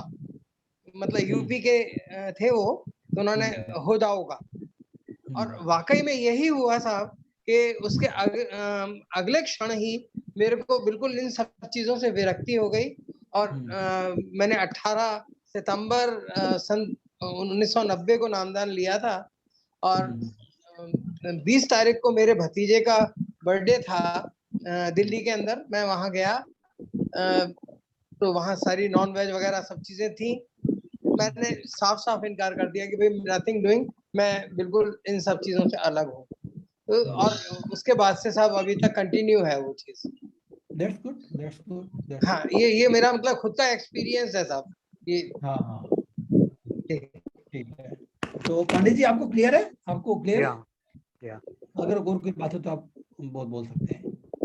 प्रभु जी, हाँ ये कुछ, हाँ बोलिए जी। यस प्रभु जी, मैं जैसे माला जाप में डेली करती हूँ, लेकिन हाँ, हरे हाँ। कृष्ण हरे रामा वाला वो तो करती हूँ, थोड़ा कम, वो कम करती हूँ। लेकिन ये जो राम राम का जो माला है वो 5 भी होता है, 7 भी होता है, 11 भी होता है, वो डेली करती हूँ। लेकिन हरे हाँ, रामा हाँ, हरे कृष्णा और ये पूरा जो मंत्र है, ये थोड़ा सा ना हाँ। मुझे डिफिकल्ट सा लगता है कि ज्यादा लंबा है। अब मैं नहीं, क्या करूँ difficult- बताइए। मैं रोज माला जाप करती हूँ, शाम को 15 मिनट्स 20 मिनट्स डेली। लेकिन हाँ, उसमें 7 माला हो जाता है राम राम राम राम करके, और पता भी नहीं चलता मुझे। और हरे रामा हरे कृष्णा राम राम हरे हरे, वो लंबा लंबा लंबा लंबा कृष्ण बोलती हूँ ना, तो फिर वो कुछ और प्रोनाउंसिएशन भी चेंज हो जाता है। नहीं, उसमें ऐसा है कि हरे कृष्ण में जो जो हरे कृष्ण और राम, ये 3 वर्जन है, इनके अलग पोटेंशियल अलग अलग बताई गई है। तो कलयुग के अंदर जो वो राम राम करते हैं, बहुत अच्छी बात है, वो जल्दी हो जाएगा क्योंकि छोटा मंत्र है। लेकिन जब कलयुग में जो आज सामने में देखा था ना कि हरे कृष्ण कृष्ण कृष्ण हरे हरे, हरे राम राम राम हरे, इति षोडशक नाम कलि कल्मष नाशनम नैते अपरतरोपाय सर्ववेदेषु दृश्यते। तो इस कलयुग के अंदर जो सर्वश्रेष्ठ जो उपाय है, देखिए इसका मतलब ये नहीं कि आप दूसरा नहीं ले सकते, ले सकते हैं, नो डाउट अबाउट दैट, लेकिन नैते अपरतरोपाय है, इस 16 नाम का जो मंत्र है, इससे श्रेष्ठ कोई उपाय नहीं है। कैसे मालूम पड़ा? सर्ववेदेषु दृश्यते, सारे वेदों का निष्कर्ष निकालने के बाद इस निष्कर्ष पे पहुंचते हैं कि कलयुग के दोष का नाश करने के लिए, कलयुग का शमन करने के लिए ये 16 अक्षरों का जो नाम है वो सर्वश्रेष्ठ है। ऐसा तो कोशिश करें आप कि कम से कम एक माला इसका जप करें, और ये प्रैक्टिस की बात है। शुरू में आपको हो सकता 10 मिनट लगेंगे, लेकिन जब प्रैक्टिस हो जाएगी तो with in 7 minutes you can do it आराम से। तो अगर अपन शुरू में कभी 16 माला का निश्चय करेंगे तो विद इन 1.5 आवर ही हो सकता है। प्रभु जी मैं ये वाला करती हूँ, राम रामेति रामेति रमे रामे मनोरमे सहस्त्र नाम तुल्यम राम नाम वरानने, ये वाला मेरे मतलब कंठास्थ पहले से करती आ रही हूँ ना, तो इसलिए ये वाला कंठास्थ हो कोई रखा है। प्रॉब्लम नहीं है, कोई प्रॉब्लम नहीं, ये भी आप कर सकते हैं, नो इशू नो इशू। ये ऐसा नहीं, ये इसमें विष्णु सहस्त्रनाम में आता है कि जो राम का एक नाम है वो सहस्त्र नाम के तुल्य है। इसी तरह से ये कहा जाता है जो कृष्ण का एक नाम है, वो क्योंकि 3 राम है ना, परशुराम, बलराम, अयोध्या राजा, अयोध्या दशरथ राम, जो कृष्ण का एक नाम है वो 3 राम के नाम के बराबर कहा जाता है। तो अगर हम हरे कृष्ण देख लेंगे तो कितने राम के नाम हो गए, ठीक है। तो इस तरह से की महिमा शास्त्रों में बताई गई है। लेकिन आपको अगर वो ज्यादा कंठस्थ आप कर सकते हैं, there is absolutely no problem.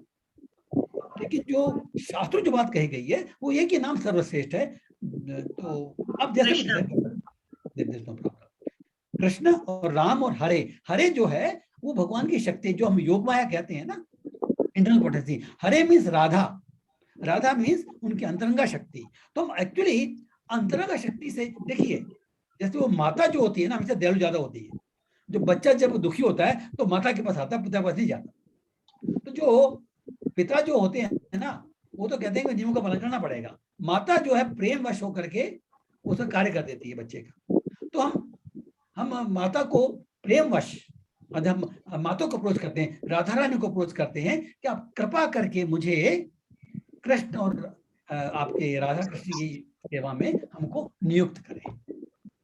तो जब हम ये नाम लेते हैं तो हम सेवा में नियुक्त होते हैं, हम उनको प्रेयर कर रहे हैं। जो भावना जो है ना हमारे शास्त्र जो हमको आचार्य जो बताया गया है वो ये कहा है कि जब करें तो हम राधा रानी से प्रेयर कर रहे हैं, वो भगवान की शक्ति है।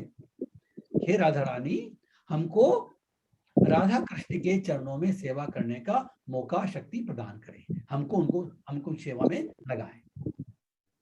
ये हमारी भावना होनी चाहिए जब हरे कृष्ण मंत्र का जप करते हैं। तो प्रभु जी गोमाला हरे रामा कृष्णा करूंगी, उसके बाद फिर वो वाला करूंगी, फिर धीरे धीरे इसमें आ जाओ। नो प्रॉब्लम, भगवान के सारे नाम पोटेंट हैं, भगवान सारे नाम पोटेंट हैं, there is no problem as such. लेकिन जो शास्त्रोक्त बात बताई है वो मैंने आपको वर्णन किया है, तो आप वो जरूर करें। राम जो विष्णु के सहस्त्र नाम के तुल्य में राम नाम है, ये बिल्कुल सही नाम है। राम राम राम राम राम रमित रमे मनोहर में सदा तुल्यम राम नाम मुरारे। सही बात है, बिल्कुल 100%। तो यू और कैन मुझे कंटिन्यू। प्रभु जी ये बोलने में बहुत अच्छा और बहुत ही इंटरेस्ट आता है। इवनिंग में जैसे ही शाम होती है मेरे को कोई चीज का हाँ। ध्यान नहीं रहता है, सिर्फ मुझे ये ध्यान रहता है कि मुझे ये जाप करना है। आरती करती हूँ, सब करती हूँ, लेकिन लास्ट में मुझे ये जाप का इतना एडिक्शन लगा लीजिए, जो भी लगा लीजिए, उसके बिना मैं रह नहीं पाती। हाँ, that is good. No problem. It is good. You continue to do that. No problem. Hare Krishna. Thank you Prabhu. Thank you, thank you. तो पांडे जी ठीक है ना?